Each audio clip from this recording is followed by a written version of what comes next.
besarnya itu gamisnya, tak nampak betisnya. Kalau kita enggak ada, baru naik motor ditunjukkan langsung saking kecilnya. Jadi seperti itu ya. Jadi tidak ada masalah, is okay ya. Karena pada dasarnya adalah la yukallifullah nafsan illa wus'aha. Allah tak akan bebankan kita melainkan kita mampu. Jadi kalau ada perintah, bentar ya, aku matiin.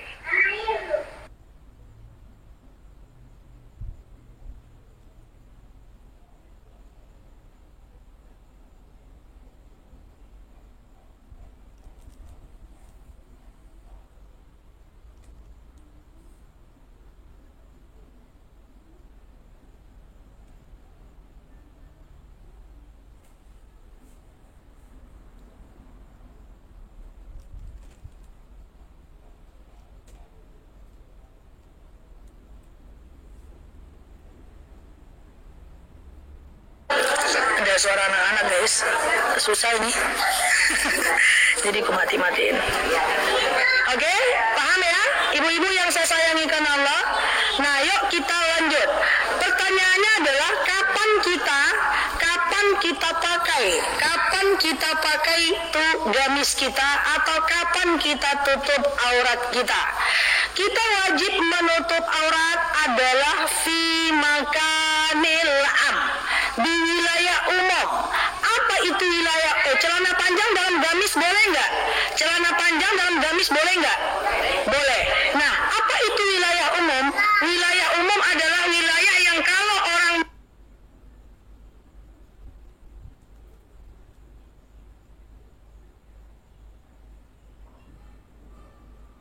ketika keluar rumah, ketika orang menengok kita itu adalah tidak pakai izin. Kira-kira kalau kita di teras rumah, orang mau nengok kita pakai izin nggak? Enggak, maka di teras rumah selangkah keluar rumah mesti nutup aurat. Oke?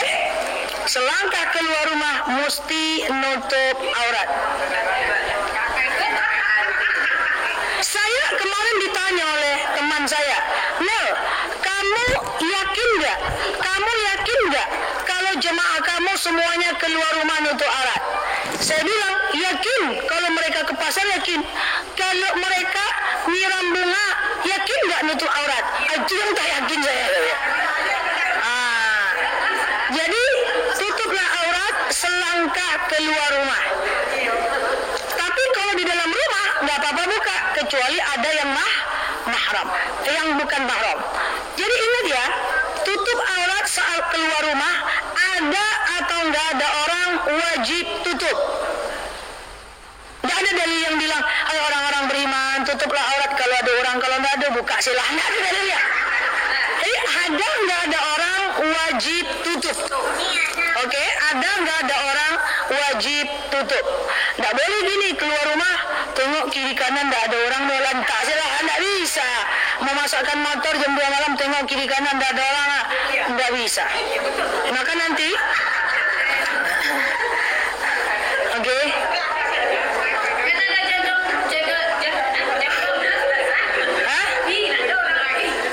Ada orang wajib tutup karena tidak ada dalil yang mengatakan ayo orang-orang beriman tutuplah aurat kalau ada orang, kalau tidak ada buka jelas. Tidak ada dalilnya itu. Selagi di wilayah umum maka kita tetap mesti tutup aurat. Ada nggak ada orang? Ustazah kemarin dari jemaah lucu. Ustazah, rumah saya di sudut, nggak ada makhluk halus yang ada di sudut jalan tuh buntu. Itu rumah saya sudah sih.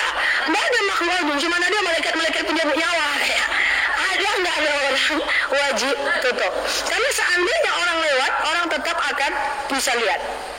Secara hukumnya seperti itu. Nah,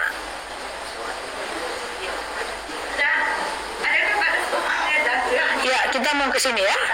Kita masuk lanjut ke batas umur. Kayaknya ibu pengen dispensasi ya. Caca. Oke. Ya. Terus selanjutnya, emangnya kenapa Ustazah kalau kami buka aurat? Kenapa emangnya? Apa masalahnya kalau kami buka aurat? Gini. Siapa yang membuka auratnya, menadarat sya'ran, siapa yang menampakkan satu helai rambutnya. Ya. La yastajibuna du'aakunna, tadi terima doanya. Dan kalau melakukannya istimrar bi ghairi masalah, kalau dia melakukan terus menerus tanpa merasa masalah, santai, falyatabawwa, cari neraka mana yang mau dia pilih. Makanya anak pesantren yang ngerti, coba ibu anaknya di pesantren, kalau dia ngerti, nampaknya satu rambutnya, dia bisa menangis seminggu loh, dia ngerti. Kadang-kadang kita tak takut karena belum paham. Anak pesantren, coba kalau ada ibu anak-anak pesantren itu nampak jilbab, nampak dia buka jilbab sama siapa mau ustaznya, seminggu dia menangis. Seminggu dia menangis. Kami rata-rata udah pernah rasakan, karena ngerti hukumnya. Maka udahlah yang lalu biar berlalu. Bilang sama suaminya nanti, bang pakukan bang. Apa yang mau dipakukan? Pakukan belakang pintu nih bang. Apa dek? Paku aja lah bang. Taruh di situ gamis yang gede gambreng sama kerudung gede gambreng. Mau nyapu, mau nyiram bunga, pakai itu. Nggak ada, mukena aja lah sama kain sarung. Yang penting tutup keluar rumah mak. Nggak ada, kain kapan dia lah. Yang penting tutup. Kalau saya lebih suka dengan mukena kain sarung. Jadi kalau ada tamu kode kain sarung pakai mukena. Tamunya bilang sholat sih tadi susah rumah. Nah gitu. Kan tidak bisa. La yukallifullah nafsan illa usaha. Tidak akan mungkin Allah bebankan kita melainkan kita mampu. Cuma kita tidak mau aja selama ini. Oke? Gimana yang itu dulu Ustaz? Yang lalu biar berlalu, berjanji tidak mengulang lagi, menyesali yang terjadi, mengisi hari dengan ibadah, perbanyak sholat sunat taubat. Masuk pertanyaan nenek tadi,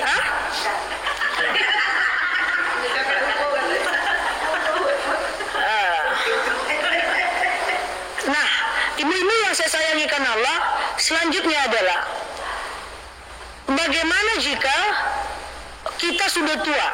Ya, kita sudah tua. Ustazah, katanya sih kalau orang sudah tua itu boleh untuk buka aurat. Kan katanya kita itu buka aurat karena apa? Karena orang suka sama kita, bisa mengikat lelaki. Kalau kami udah tua ini apa? Pikat lagi sudah. Tak ada orang terpikat sama kami lagi. Terus gimana caranya? Nah, jadi gini, dalam agama Islam ada yang namanya uzur. Uzur dalam agama Islam itu tidak diukur dari umur, tapi diukur dari akal. Ya, diukur dari akal. Ada orang usia 100 tahun, ada orang usia 100 tahun, tapi akalnya sempurna. Akalnya sempurna. Misalnya ditanya nama anaknya, tahu dia. Kemudian ditanya nama atuknya, tahu dia. Dikasih uang 50, 100, dipilihnya 100. Pokoknya akalnya sempurna. Tapi usianya udah 100 tahun. Masih kuat ingatannya, masih sempurna ikanannya, dalam bahasa Arabnya masih mukallaf dia. Masih belir dia. Maaf ya, walaupun dia stroke, datang kamu tutupkan auratnya. Walaupun dia stroke, dia wajib sholat, walaupun dengan kedipan mata. Karena akalnya kan sempurna ceritanya. Kan katanya kalau nggak bisa sholat tegak duduk, nggak bisa tutup baring, nggak bisa baring gerakan jempol kaki, itu kan bagi orang yang akalnya sempurna. Jadi walaupun usia 100 tahun, akal masih sempurna, maka wajib untuk nutup aurat, wajib untuk sholat, wajib puasa. Kalau nggak bisa puasa, fidyah dia. Kan itu ceritanya. Orang tua yang tidak mungkin lagi berpuasa, karena dia mukallaf, dia terikat hukum Islam. Tapi ada orang usia 50 tahun, kulit masih oke, masih kenceng lah, karena ada skin makin cakep lah, masih cantik, masih kenceng. Tapi udah pikun. Ditanya sama anaknya, nama anaknya tak tahu dia. Dibilang udah mandi belum lagi, padahal 4 kali dia mandi lah. Udah makan nak, belum lagi, tak dikasih kakak kau, aku makan dah, agak kelayan nak karena dia. Maka walaupun usia masih 40-50 tahun, ketika akalnya sudah tidak sempurna, dia boleh tinggalkan sholat, dia boleh buka aurat. Jadi kalau mau buka aurat, bukalah, pikun dulu.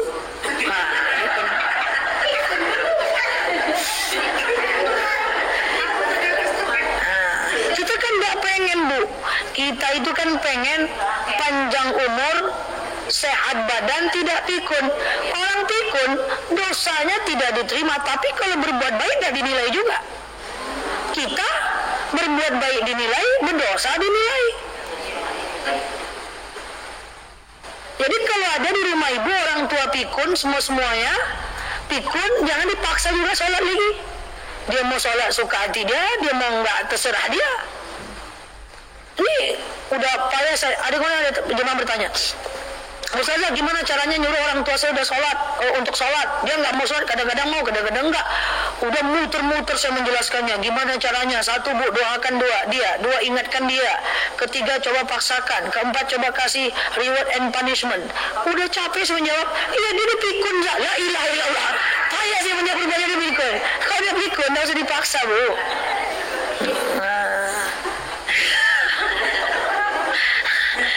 Ya, tapi nauzubillah, makanya ibu-ibu harus banyak belajar. Cara untuk menghindarkan kita dari kepikunan adalah otak dipakai untuk belajar.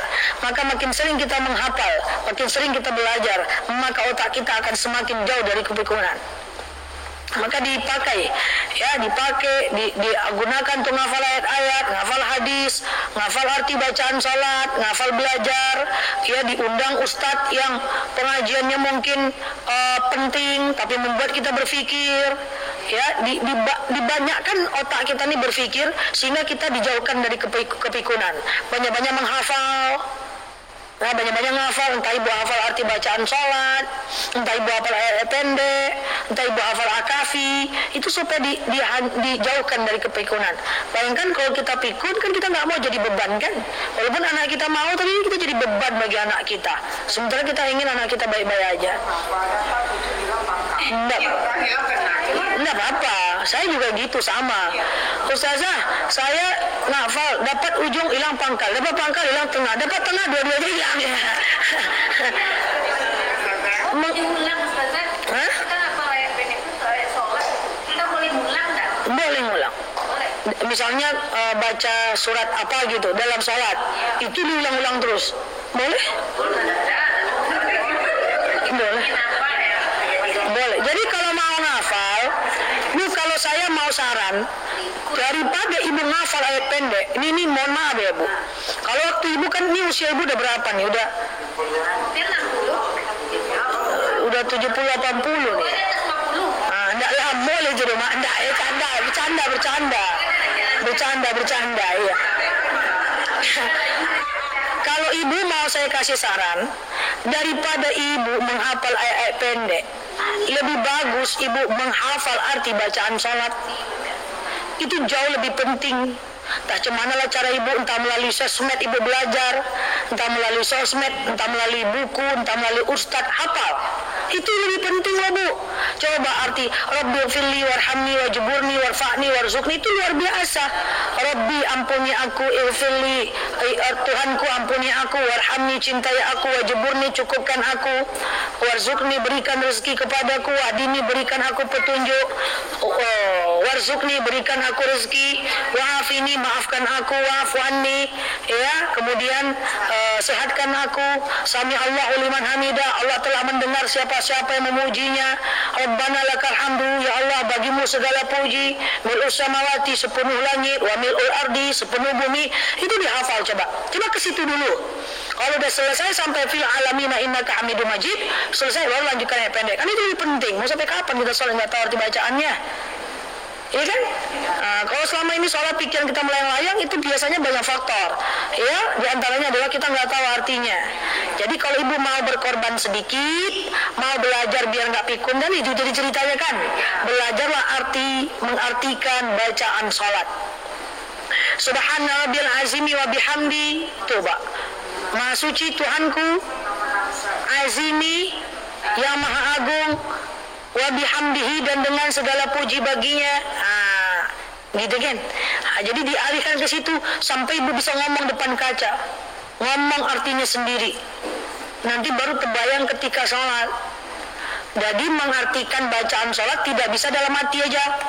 Itu memahami namanya. Kalau mengartinya sampai ibu bisa ngomong, sehingga nanti sholatnya lebih khusyuk. Daripada ibu ngejar ayat pendek yang hukumnya sunnah, lebih bagus ibu ngejar arti bacaan sholat yang jelas bermanfaat lebih lagi. Tapi nanti sisa waktunya lagi, kalau udah selesai bacaan sholat, baru ibu pergi ke ayat pendek. Itu saran saya. Ya, gitu maksudnya. Oke, cara belajar habis subuh belajar, habis maghrib ngulang. Habis subuh masukkan informasi ke otak, habis maghrib ngulang. Gitu terus. Semua orang hafal gitu. Kami pun kuliah gitu. Kami pun sebagai ustaz-ustazah belajar tuh habis subuh, habis maghrib ngulang, habis subuh, habis maghrib ngulang. Anak pesantren, ibu yang ngafal ayat Quran, ya, anak-anak ibu yang hafizah itu, coba tanya, mereka tuh ngafal habis subuh karena otak saat habis subuh itu kencang, belum diisi apa-apa. Makanya maaf ya, kalau ibu-ibu punya handphone, habis subuh jangan nengok handphone dulu. Apa yang kita tengok di kepala, itu yang akan terbawa sampai kita tidur kalau kita pertama nengok handphone. Maka saya tidak pernah bangun tidur lihat handphone. Saya bangun lihat handphone itu jam 6, jam setengah 7. Karena pagi itu harus diisi dengan yang bermanfaat. Seandainya waktu scroll, tuh ada gosip artis yang sering nggak sampai tidur.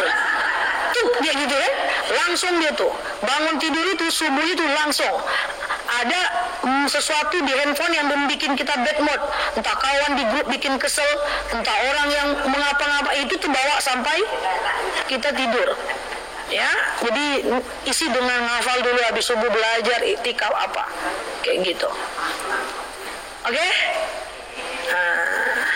Tak kemana-mana lari. Oh, karena pikun tadi. Oke. Ya. Iya, tapi semoga lah, insya Allah lah, ibu-ibu majelis taklim insya Allah jauh dari kepikunan. Insya Allah, ya. Ustazah, katanya pikunnya ada faktor juga katanya. Katanya tidur sore lah, tidur pagi, sholat misalnya pikun. Oh, penyebab pikun, ya tentu banyak faktor lah. Ya, dari segi kedokterannya banyak. Kalau dari segi agamanya ada tidur habis subuh dan habis asar. Tidur habis subuh dan habis asar. Ya, itu mempercepat. Marah-marah. Marah, Mak. Jangan berang-berang dulu, Mak. Pikun deh kok. Kan saya udah sering sampaikan, sekali kita marah itu 27.000 sel saraf kita putus. Putus 27.000. Dia bisa nyambung lagi dengan senyum. Tapi sekali senyum cuma bisa nyambung 700 sel saraf. Sekali marah putus 27.000. Sekali senyum nyambung cuma 700. Nggak balance dia. Nggak mungkin senyum terus gini udah keculang. Atau senyum terus, kenapa aku senyum terus nyambung saraf putus? Tidak lah mungkin, kan? Jadi udah lah, nggak usah marah-marah.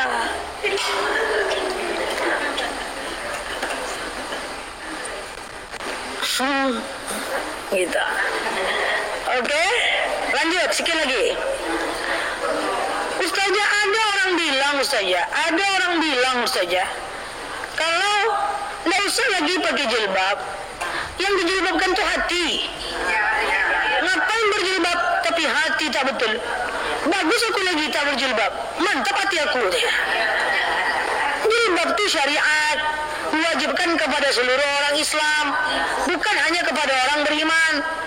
Jadi mau dia makan riba, mau dia punya pekerjaan yang maksiat, mau dia makan riba, mau dia berhutang ke rentenir, mau dia rentenir yang beneran, selagi dia muslimah wajib nutup aurat. Karena nutup aurat bukan untuk orang beriman, tapi untuk semua orang yang beridentitas muslim. Ustazah, yang penting kan hatinya, nggak ada. Kalau yang penting hatinya itu nggak akan ada, itu dalil yang tadi saya bacakan. Lebih awal lagi kayak gini, Ustazah. Tuh. Tengok tuh, jilbabnya panjang, tapi bergosip.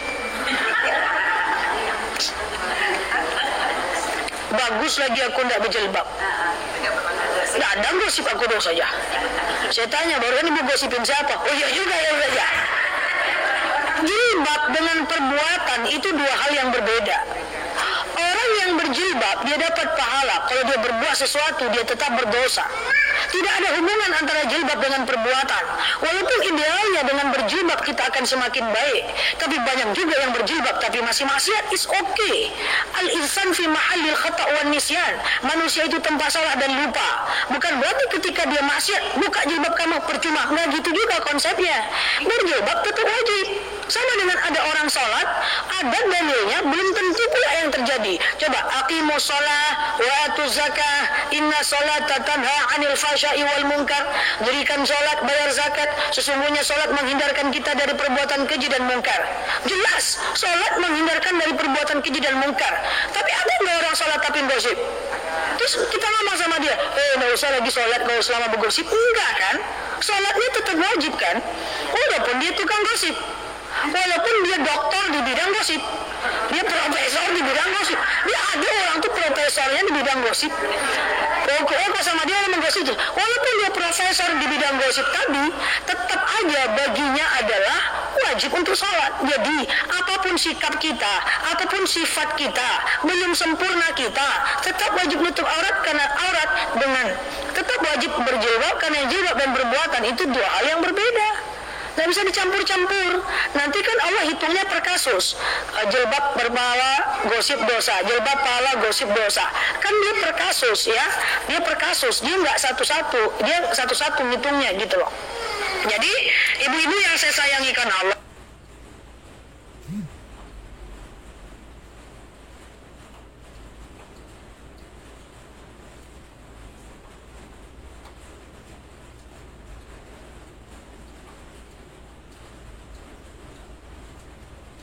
Saya kalau sholat tahajud, saya pelan-pelan Ustazah, is okay. Dia cuma tahajud doang, sunnah aja.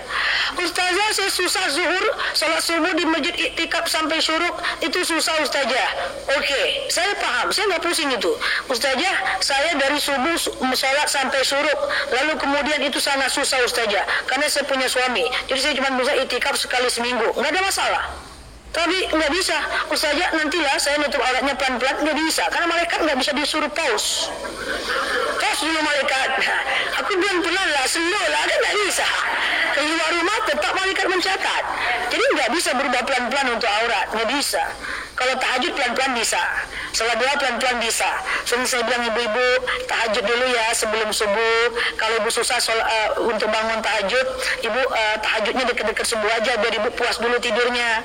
Ya baru nanti naik jamnya, naik gitu bisa. Tahajud bisa pelan-pelan, tapi nutup aurat nggak bisa pelan-pelan, mesti harus, karena malaikat nggak bisa di-pause atau slow motion lah malaikat. Slow lah dulu nggak bisa, ya nggak slow lah dulu nggak bisa. Nah, jadi nggak ada hubungannya. Jadi yang kita kait-kaitkan. Atau ada yang ngomong kayak gini, tunggu dulu aku nutup aurat. Ngapa? Tunggu dulu aku dapat hidayah. Nggak bisa. Hidayah tak datang kalau nggak dijemput. Itu beda bu. Beda karomah dengan hidayah. Kalau karomah datang dari Allah tanpa dijemput, contoh karomah nggak ada lagi zaman sekarang. Karomah nggak ada. Karomah tuh gini, dia datang given by Allah, datang dari Allah. Contoh ketika Umar bin Khattab ingin membunuh Rasul hidup-hidup, lalu dia ambil pedangnya, Umar tuh bagak, dia ambil pedangnya, dia jalan ke rumah Rasul, ketemu orang Yahudi tepi jalan.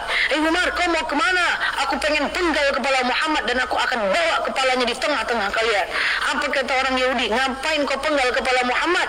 Adik kandung kau aja dan adik iparmu sudah masuk ke dalam Islam. Makin marah dia pergi ke rumah adik iparnya, didengarnya adik iparnya membaca surat Toha ayat 1 sampai 14, terjatuh pedangnya, menangis, dia masuk Islam dia. Itu karomah. Karomah datang dari Allah. Beda dengan hidayah. Hidayah itu tak akan datang kecuali kita jemput. Nggak bisa orang dapat hidayah di tempat tidur gitu-gitu aja malasan, nggak bisa. Hidayah itu datang dijemput. Caranya gimana? Kita hadir dalam majelis ilmu, ya dalam majelis ilmu ini, ya dapat hidayah kita. Pelan-pelan ya. Jadi pergilah, tutuplah aurat dulu, dengan nutup aurat semoga dapat hidayah. Gitu konsepnya. Nggak bisa, aku nanti aja lah umrah tunggu hidayah. Nggak bisa. Pergi umrah dulu, semoga dapat hidayah. Aku ada duit, tapi aku nggak bisa haji, takut aku belum dapat hidayah. Pergi haji dulu, semoga nanti dapat hidayah. Aku nanti aja lah majlis taklim, belum ada hidayah lagi. Pergi dulu, nanti mudah-mudahan dapat hidayah. Makanya maaf ya, kalau orang-orang nggak sholat, nggak pernah ke masjid, suami-suami yang tak pernah ke masjid, tak pernah sholat, itu dia tidak akan pernah dapat hidayah, karena dia nggak jemput. Maka kita yang harus mengantarkan hidayah itu, menjadi fasilitator. Bang, sholat bang, kan kita ingatkan, sholat bang, iya, sholat bang, iya, sholat lah bang. Besok tuh masing-masing sholat sila surang. Jangan kuat kali ya, marah bapak-bapak sama saya nanti. Jadi kita yang mengantarkan hidayah, kita yang menghantarkan hidayah kepadanya, membantu dia. Bang, sholat bang, karena nggak dapat hidayah, kalau tak sholat tak bisa. Tidak datang. Hidayah itu harus dijemput, Bu.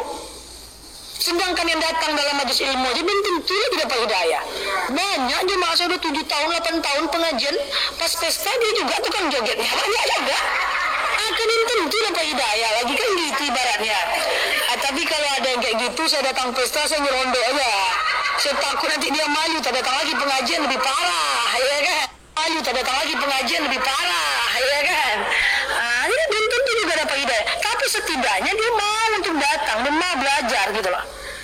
Maka suami-suami yang tak sholat, yang tak ibadah, tak ke masjid, tak pernah ada sosial kematian, itu susah. Maka harus diantarkan, dibantu dia. Sholatlah bang, datanglah bang, dengarlah ustaz tu bang di TV bang, bacalah Quran tu bang, kita hantarkan.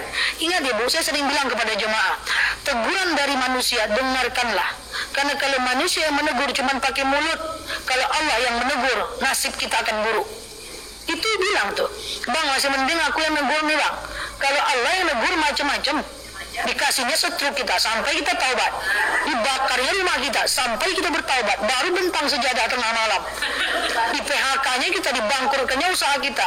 Selagi manusia masih menasihati, dengarkanlah. Karena kalau tak bisa dengar manusia, dengarkanlah. Teguran Allah itu pedihnya luar biasa. Nanti kau bilang lah itu langsung ribut. Jadi tadi itu betul. Kalau manusia menasihati, dengarkanlah. Karena kalau manusia yang menasihati itu kan cuma mulut aja. Tapi kalau Allah, nasib kita tadi setruknya kita, tadi bakar rumah apa, yang membuat kita intinya adalah membentang sejadah, bertaubat kepadanya. Na'udzubillah. Udah, itu aja dulu. Sedih ujungnya nampaknya. Kita.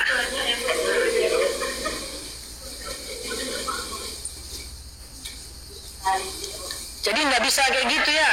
Ya, tutup aurat, semoga nanti ada hidayah.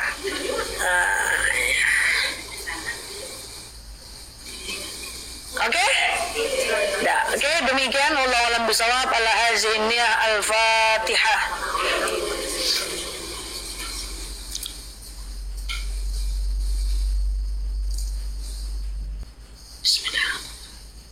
Amin ya Allah, amin ya Rahman, amin amin ya mujibah sa'ilin. Allahumma salli ala Muhammad wa ala ali Muhammad.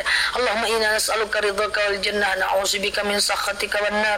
Allahumma inna nas'aluka salamatan fi dinina, afiatan fi jasadina, ziyadatan fi ilmina, barakatan fi rizqina, taubatan qabla al-maus, rahmatan indal maus, maghfiratan ba'dal maus. Allahumma hawina alina fi sakaratil maus, najata minan nari wal afwa indal hisab. Allahumma antas salam minkas salam wa ilaika ya'udus salam. Fahayyina rabbana bis salam wa dakhilna al-jannata daras salam. Tabarakta rabbana wa ta'alita ya hazal jalali wal ikram. Allahumma inna na'udzubika minal hammi wal hazan, na'udzubika minal ajzi wal kasal, na'udzubika minal jubni wal bukhli, na'udzubika min ghalabati dani wa qahari rijal. Allahumma yassir alaina umurana wa la tu'assir alaina umurana ya rabbal alamin. Allahumma in kana rizquna fis sama' fa anzilhu, wa in kana rizquna fil ardi fa akhrijhu, wa in kana rizquna ba'idan fa qaribhu, wa in kana rizquna haraman fa tahhirhu, wa in kana qalilan fa kathirhu ya rabbal alamin. Allahumma rabbana anfa'na bima 'allamtana wa 'allimna ma yanfa'una. Allahumma rabbana hab lana min azwajina wa zurriyyatina qurrata a'yuni waj'alna lil muttaqina imama. Allahumma ighfir lana dhunubana wa liwalidina warhamhuma kama rabbawna shighara. Allahumma khususan ila arwahi abaina wa ila arwahi ummahatina wa ila arwahi kulli muslimina wal muslimat. Allahumma ighfir lahum warhamhum wa'afi wa'fu anhum wa akrim nuzulahum wa wasi' madkhalahum wa silhum bil ma'i wasalji wal barad wa naqihim minal khataaya kama yunaqqa sabul abyadu minad danasi wa abdilhum daran khairan min dari mu'ala khairan min ahlihim ya rabbal alamin. Allahumma yassir alaina umurana wa la tu'assir alaina umurana ya rabbal alamin. Allahumma istajib du'ana ya Allah, istajib du'ana ya Rahman ya Rahim ya mujibas sa'ilin. Allahumma salli ala Muhammad wa ala ali Muhammad ahad. Subhana rabbika rabbil izzati amma yasifun. Salamun alal mursalin. Alhamdulillahi rabbil alamin. Wallahu a'lam bishawab. Assalamualaikum warahmatullahi wabarakatuh. Ya, sama-sama Bu.